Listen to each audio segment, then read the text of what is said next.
आपण ही दृश्य बघत आहोत। उद्धव ठाकरे हे छत्रपती संभाजीनगरमध्ये दाखल झालेले आहेत।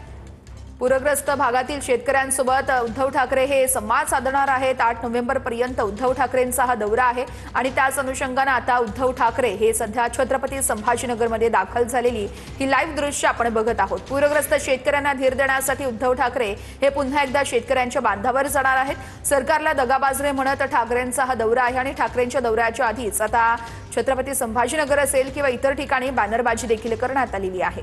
उद्धव ठाकरे छत्रपती संभाजीनगरमध्ये दाखल झालेले आहेत। 4 दिवस मराठवाडा दौरा करणार आहेत। सध्या उद्धव ठाकरे हे छत्रपती संभाजीनगरमध्ये दाखल झालेली दृश्य आपण पाहिली आहेत। नुकसानग्रस्त गावांना ठाकरे पुन्हा एकदा भेटी देतील।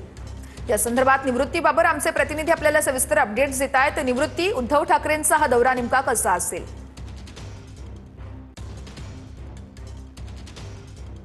स्थळावरती दाखल झालेले आहेत आणि त्यांचा 4 दिवसांचा मराठवाडा दौरा असणार आहे आणि त्याच्यातला आजचा पहिला दिवस आहे आणि पहिल्या दिवशी सुरुवातीला छत्रपती संभाजीनगर भागातल्या अनेक गावांना जे आहे ते भेट देतील आणि त्यानंतर रात्रीचा मुक्काम जो आहे तो धाराशिवला असणार आहे।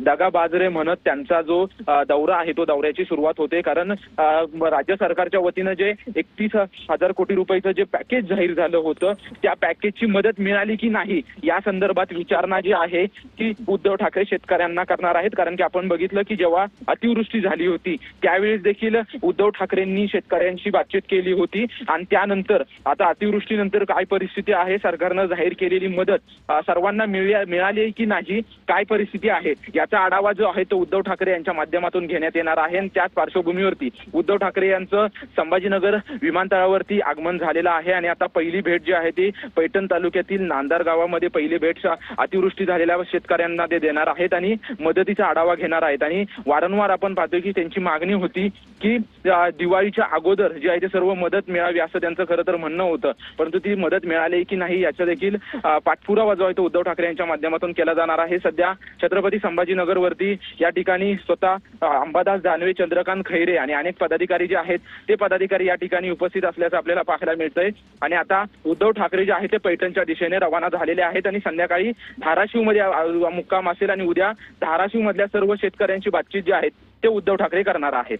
निश्चितच निवृत्ती, या दौऱ्यासंदर्भातले सगळे अपडेट्स सातत्याने आपल्याकडून घेत राहू। तुर्तास धन्यवाद दिलेल्या माहितीसाठी।